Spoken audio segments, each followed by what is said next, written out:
بسم اللہ الرحمن الرحیم۔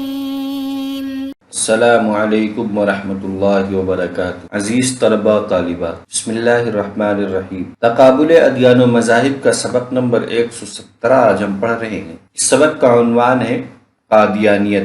آج کے اس سبق میں ہم یہ پڑھیں گے کہ قادیانیت کی کیا تاریخ ہے، قادیانی مذہب کیسے وجود میں آیا، اور اس کا تنظیمی ڈھانچہ کیا ہے، اس میں خلیفۃ المسیح کون ہوتا ہے، اور یعنی اس کے بارے میں کی قادیانیت کی ایک جھلک آج کے اس سبق میں ہم سمجھیں گے۔ سب سے پہلے ایک تمہید پڑھتے ہیں۔ قادیانیت کو احمدیہ جماعت بھی کہا جاتا ہے، اس لیے کہ اس کے بانی کا نام مرزا غلام احمد تھا۔ احمد کے لفظ کی وجہ سے اسے احمدیہ جماعت کہا جاتا ہے، اور چونکہ مرزا غلام احمد یہ خود قادیان کے رہنے والے تھے، اس لیے اس کے وطن کی طرف نسبت کرتے ہوئے اس کو قادیانی کہا جاتا ہے۔ 1889 میں 1889 میں مرزا غلام احمد قادیانی نے لدھیانہ میں احمدیہ جماعت یا احمدیہ جماعت کی بنیاد ڈالی۔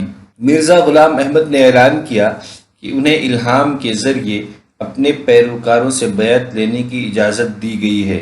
اس نے امام مہدی، مسیح عیسیٰ اور حضرت محمد صلی اللہ علیہ وسلم کے تابع نبی ہونے کا دعویٰ کیا۔ اس کی وفات کے بعد حکیم نور الدین کو پہلا خلیفۃ المسیح منتخب کیا گیا۔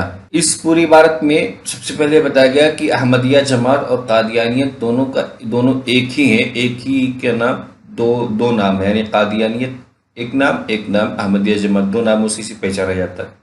اس کے بانی جو مرزا غلام احمد قادیانی تھے۔ 1889 میں سب سے پہلے ایک جماعت بنائی، مرزا غلام احمد قادیانی نے ایک احمدیہ جماعت بنائی، اور یہ دعویٰ کیا، جماعت بنانے کے بعد اس نے دعویٰ کیا کہ اس سے یہ الہام کیا گیا ہے کہ وہ اپنے مریدوں سے بیعت لے۔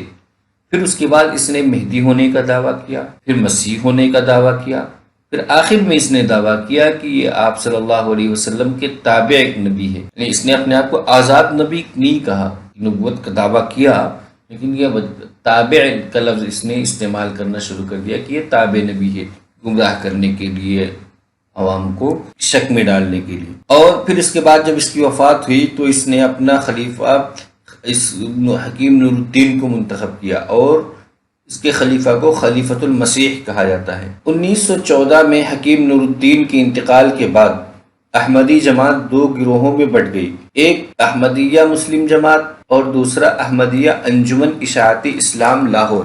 یعنی 1914 کے بعد اس قادیانیت میں جو دو گروہ پیدا ہوا تو دونوں کے الگ الگ نام پڑے، ایک گروہ کا نام پڑا احمدیہ مسلم جماعت اور دوسرے گروہ کا نام احمدیہ انجمن اشاعتی اسلام لاہور۔ اس وقت اس جماعت کے خلیفہ کا نام مرزا مسرور احمد ہے۔ ان کے پیروکاروں کی تعداد 1 سے 2 کروڑ کے درمیان ہے، جو تقریباً 200 ملکوں میں پھیلے ہوئے ہیں۔ تاریخ 1882 میں مرزا غلام احمد قادیانی نے دعویٰ کیا کہ انہیں بذریعہ الہام اس زمانے کے لیے اسلام کی خدمت پر مامور کیا گیا ہے۔ 23 مارچ 1889 میں انہوں نے لدھیانہ میں بیعت لے کر باقاعدہ جماعت کی بنیاد ڈالی۔ اس روز 40 افراد نے بیعت کی۔ 1891 میں مرزا نے مسیح موعود اور مہدی ہونے کا دعویٰ کیا۔ اسی سال جماعت احمدیہ کا پہلا سالانہ اجتماع منعقد ہوا۔ 1905 میں مرزا نے نظام وصیت کی بنیاد رکھی۔ 26 مئی 1908 میں مرزا کی وفات ہوئی۔ ان کی تدفین بہشتی مقبرہ قادیان میں ہوئی۔ یہ عہد بعہد ان کی ایک تاریخ بیان کی گئی کہ 1882 میں تو اس نے یہ سب سے پہلے دعویٰ کیا کہ اس پہ الہام ہوتا ہے، اور الہام میں اسے اسلام کی خدمت کا حکم دیا گیا، اسلام کی خدمت پر مامور کیا گیا۔ سب سے پہلے تو اس نے خادم ہونے کا دعویٰ کیا، پھر اس کے بعد اس نے وہ بیعت لینی شروع کر دی، اور اس پہ بیعت کرنے والوں میں سے سب سے پہلے 40 افراد تھے۔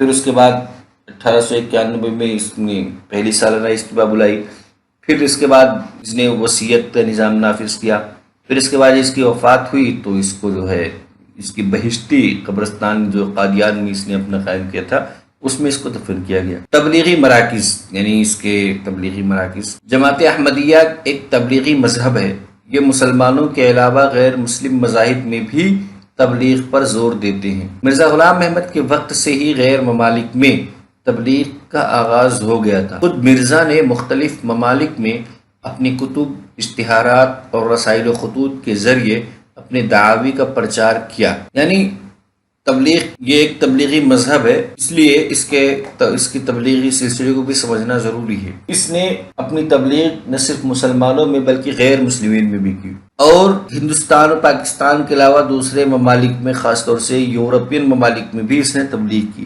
اور مرزا غلام احمد نے اپنے دور میں ہی مختلف اخبارات میں اشتہارات کے ذریعے اور رسائل و خطوط کے ذریعے اس کام کا آغاز کر دیا تھا۔ پھر اس کے پہلے خلیفہ جو تھے حکیم نور الدین کے زمانے میں انگلستان میں تبلیغی کام کا آغاز ہوا۔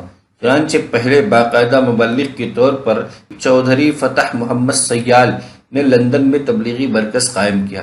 یعنی ان کا جو پہلا مرکز بنا وہ لندن میں بنا، اور چودھری اس کے بنانے والے کون تھے؟ چودھری فتح محمد سیال۔ تنظیمی ڈھانچہ: احمدیہ مسلم جماعت کا عالمی سربراہ خلیفۃ المسیح ہوتا ہے۔ خلیفۃ المسیح تمام معاملات میں آخری صاحب اختیار کی حیثیت رکھتا ہے۔ مرکزی تنظیم کے علاوہ احمدیہ جماعت کے افراد درج ذیل تنظیموں کے بھی رکن ہوتے ہیں: اطفال الاحمدیہ 7 سے 15 سال کی عمر کے لڑکے، خدام الاحمدیہ 16 سے 40 سال کے نوجوان، انصار اللہ 41 سال سے زائد کے عمر کے مرد حضرات، ناصرات الاحمدیہ 7 سے 15 سال کی لڑکیاں، لجنہ اماء اللہ 16 سال سے زائد عمر کی خواتین۔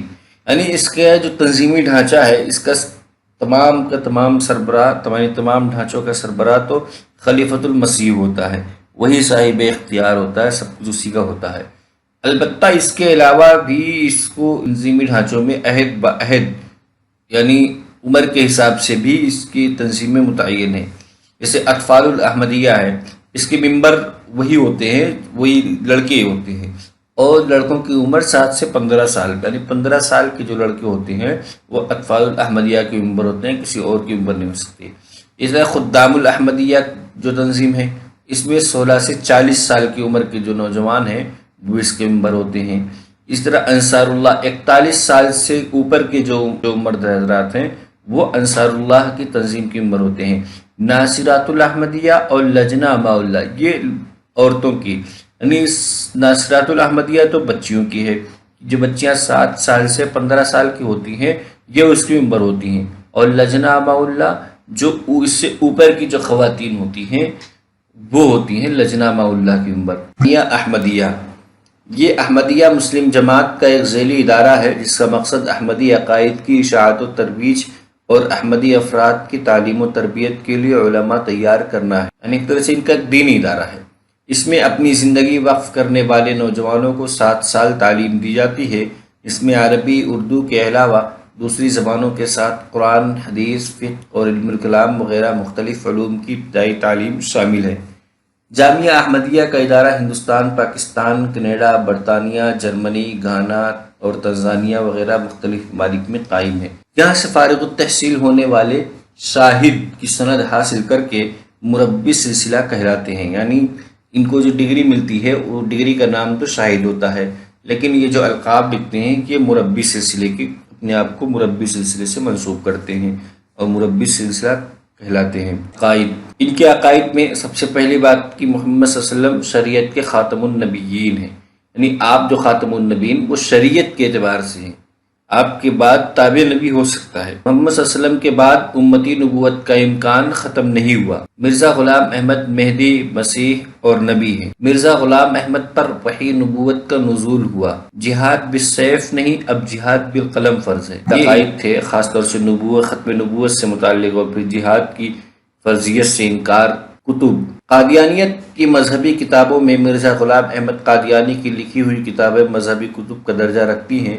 وہ کتابیں درج ذیل ہیں۔ قرآن کریم کو بھی مانتے ہیں اور قرآن کریم کی تفسیر بھی کرتے ہیں، ترجمہ بھی کرتے ہیں، حدیث بھی پڑھتے ہیں۔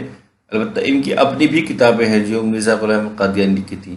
ان کی کتابوں میں مرزا غلام احمد کی کتابوں کے نام ہیں: براہین احمدیہ، اسلامی اصول کی فلسفی، مسیح ہندوستان میں، روحانی خزائن اور تفسیر کبیر، یہ ان کی کتابوں کے نام۔ آج کے اس سبق کا خلاصہ ہے کہ اس سبق میں ہم نے قادیانیت کو پڑھتے ہوئے سب سے پہلے ایک تمہید پڑھی، پھر اس کے بعد اس کی تاریخ پڑھی، قادیانیت کی کیا تاریخ رہی، عہد بعہد اس نے کیا تبدیلیاں کی، کیسے اس مرحلے تک پہنچا، پھر قادیانیت کے تبلیغی مراکز کون کون سے ہیں، پھر تنظیمی ڈھانچہ ان کا کیسا ہے، جامعہ احمدیہ کیا ہے اس کے بارے میں پڑھا، پھر ان کے عقائد کون کون سے ہیں، باطل عقائد کیا ہیں، کتابیں ان کی کون سی ہیں مشہور